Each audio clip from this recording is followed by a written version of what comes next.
இது நியூஸ் போஸ்டின் காலை நேர பிரதான செய்திகள். மலர்ந்திருக்கும் இந்த நாள் அனைவருக்கும் இனிய நாளாக அமைய வேண்டும் என்ற வாழ்த்துக்களை தெரிவித்துக் கொண்டு எமது விரிவான செய்திகளுக்கு செல்லும் முன்னர் முதலில் இன்றைய தலைப்புச் செய்திகள்.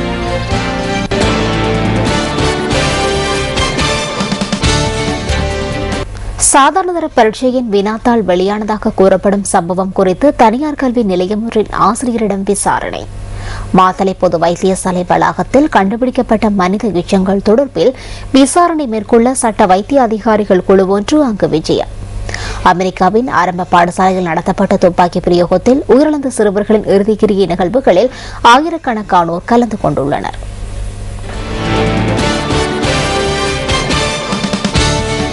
இனி விரிவான செய்திகள். மாத்தளை பொது வைத்தியசாலை வளாகத்தில் புதைகுழியிலிருந்து கண்டுபிடிக்கப்பட்ட மனித எச்சங்கள் தொடர்பில் விசாரணைகளை மேற்கொள்ள சட்ட வைத்திய அதிகாரிகள் குழு ஒன்று இன்று குறித்த பகுதிக்கு செல்ல உள்ளதாக போலீசார் கூறினர். 8 விசேட வைத்தியர்கள் மாத்தளை வைத்தியசாலைக்கு சென்று விசாரணைகளை ஆரம்பிக்க உள்ளதாக போலீசார் தெரிவித்தனர். இந்த சம்பவம் தொடர்பில் குற்றப்புலனாய்வு திணைக்களத்தின் விசேட குழு ஒன்றும் மாத்தளை விசேட போலீஸ் குழு ஒன்றும் சம்பவம் தொடர்பான விசாரணைகளை தற்போது முன்னெடுத்து வருகின்றன. இந்த புதைகுழியிலிருந்து கண்டுபிடிக்கப்பட்ட மண்டையோடுகள் மற்றும் மனித எச்சங்கள் எக்காலத்திற்கு உரித்தானவை என்பது தொடர்பில் ஆராய்வதே இந்த விசாரணைகளின் நோக்கமாகும்.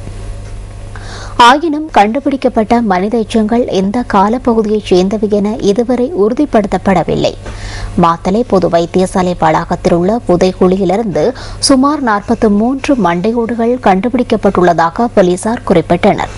கண்டெடுக்கப்பட்ட மனித எச்சங்கள் மேலதிக ஆய்வுகளுக்காக மாத்தளை சட்ட வைத்திய அதிகாரிக்கு அனுப்பி வைக்கப்பட்டுள்ளன.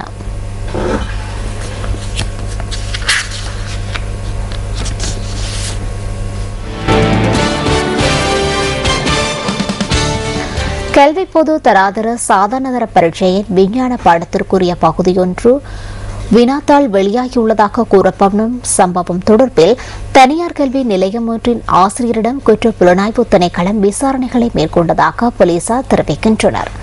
தனியார் கல்வி நிலையம் ஒன்றின் ஆசிரியர் ஒருவரினால் வழங்கப்பட்ட முன்னோடி வினாத்தாள் காரணமாக அண்மையில் நடைபெற்ற சாதாரணதர பரீட்சையின் விஞ்ஞான பாடத்திற்குரிய வினாத்தாள் ஏற்கனவே வெளியானதாக என்ற சந்தேகம் எழுந்துள்ளதாக போலீசார் தெரிவித்தனர்.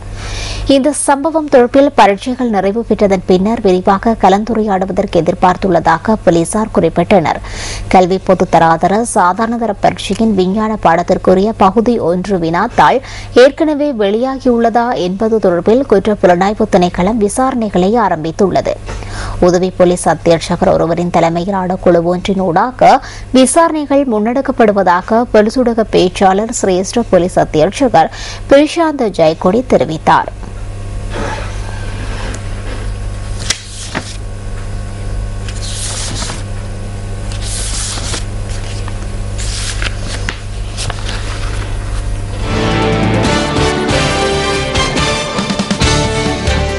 பலத்த மழை காரணமாக ஏற்பட்ட அனர்த்த நிலைமையினால் இம்முறை கல்வி பொது தராதர சாதாரணதர பரீட்சைக்கு தோற்ற முடியாது போன மாணவர்களுக்கு அநீதி ஏற்பட இடமளிக்கப்பட மாட்டாதென பரீட்சைகள் திணைக்களம் தெரிவிக்கின்றது. வெள்ளம் காரணமாக சில மாணவர்களுக்கு பரீட்சைக்கு தோற்ற முடியாது போனதாக பரீட்சைகள் ஆணையாளர் நாயகம் WMNJ புஷ்பகுமார தெரிவிக்கின்றார். மாத்தளை நாவுல பகுதியில் மாணவர்கள் சிலருக்கு கல்வி பொது தராதர சாதாரணதர பரீட்சைக்கு நேற்றைய தினம் தோற்ற முடியாது போனதாக அவர் கூறினார். குறித்த பகுதியில் உள்ள ஆறொன்று பெருக்கெடுத்தமையினால் குறித்த மாணவர்களுக்கு பரீட்சையில் தோற்ற முடியாது போனதாக பரீட்சைகள் ஆணையாளர் நாயகம் குறிப்பிட்டார். ஹெலிகாப்டர் மற்றும் படகுகளின் ஊடாக வினாத்தாள்களை அனுப்புவதற்கு முயற்சித்த போதிலும் அது பயனளிக்கவில்லை என அவர் சுட்டிக்காட்டுகின்றார். இயற்கை அனர்த்தம் காரணமாக பரீட்சைக்கு தோற்ற முடியாது போன மாணவர்கள் தொடர்பான அறிக்கையை பரீட்சை நிலைய பொறுப்பதிகாரி தம்மிடம் சமர்ப்பிக்க உள்ளதாக அவர் குறிப்பிட்டார். இந்த அறிக்கை கிடைத்ததன் பின்னர் மாணவர்களுக்கு அநீதி ஏற்படாத வகையிலான தீர்மானம் ஒன்றை எடுப்பதாகவும் அவர் தெரிவிக்கின்றார். 18 மாணவர்களுக்கு நேற்றைய தினம் பரீட்சைக்கு தோற்ற முடியாது போனதாக பரீட்சைகள் ஆணையாளர் நாயகம் WMNJ புஷ்பகுமார மேலும் கூறினார்.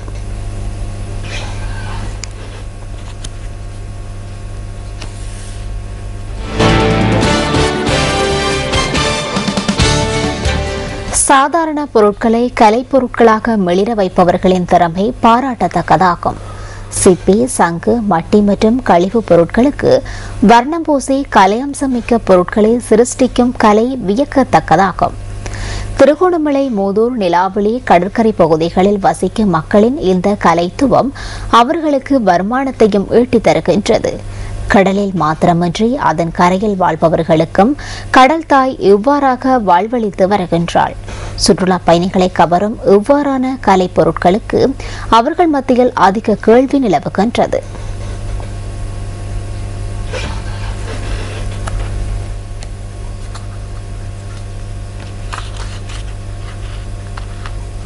தமது காலை நேர பிரதான செய்திகளில் அடுத்ததாக இலங்கை மத்திய வங்கி வெளியிட்டுள்ள வெளிநாட்டு நாணய மாற்று வீதங்கள் தொடர்பான பார்வை அடுத்து.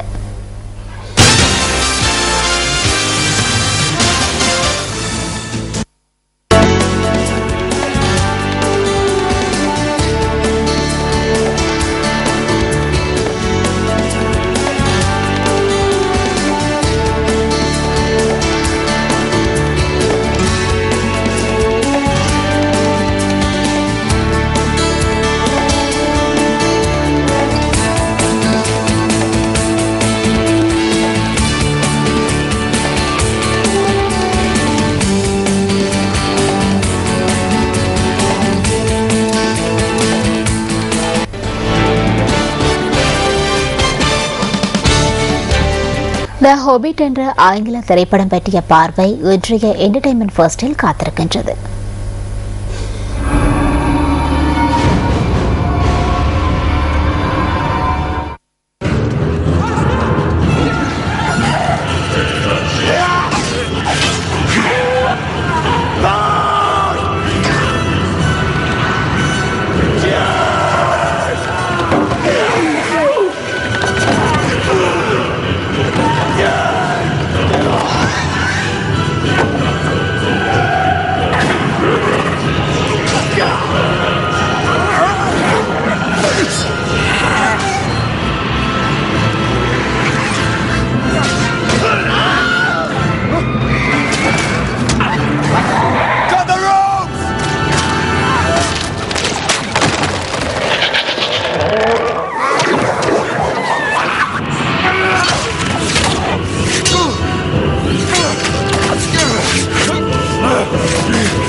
அடுத்ததாக எமது காலை நேர பிரதான செய்திகளில் இயற்கையின் அழகிய பகுதிகளுக்கு உங்களை அழைத்துச் செல்லும் டிஸ்கவர் ஸ்ரீலங்கா தொகுப்பு காத்திருக்கின்றது.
ஆஸ்திரேலியாவுக்கு எதிரான முதலாவது டெஸ்ட் கிரிக்கெட் போட்டியில் 393 ஓட்டங்கள் என்ற கடினமான வெற்றி இலக்கை நோக்கி துடுப்படுத்தாடும் இலங்கை அணி நிதானமாக துடுப்பாட்டத்தை வெளிப்படுத்தியுள்ளது.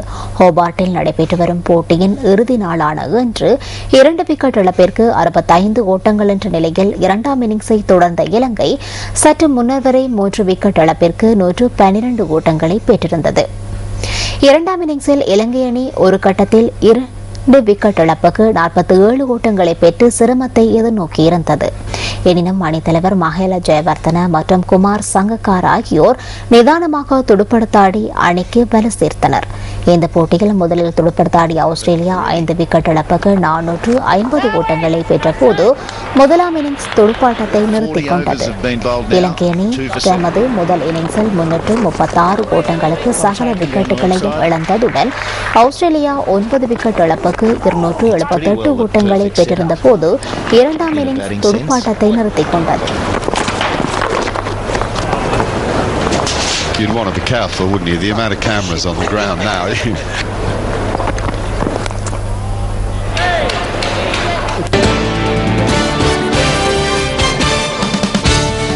காணொளியுடன் விரிவான எமது செய்திகளை அறிந்து கொள்வதற்காக www.newsfirst.lk என்ற இணையதளத்திற்குள் பிரவேசியுங்கள். அத்துடன் நியூஸ் ஃபர்ஸ்ட் இணையதளம் மற்றும் ஃபேஸ்புக் ஊடாகவும் உங்கள் கருத்துக்கள் மற்றும் யோசனைகளை எமக்கு தெரிவிக்க முடியும். www.newsfirst.lk என்ற எமது இணையதளத்திற்குள் பிரவேசியுங்கள். இத்துடன் எமது காலை நேர பிரதான செய்திகள் நிறைவு பெறுகின்றன. மீண்டும் சந்திப்போம் எமது மதிய நேர பிரதான செய்திகளோடு. வணக்கம்.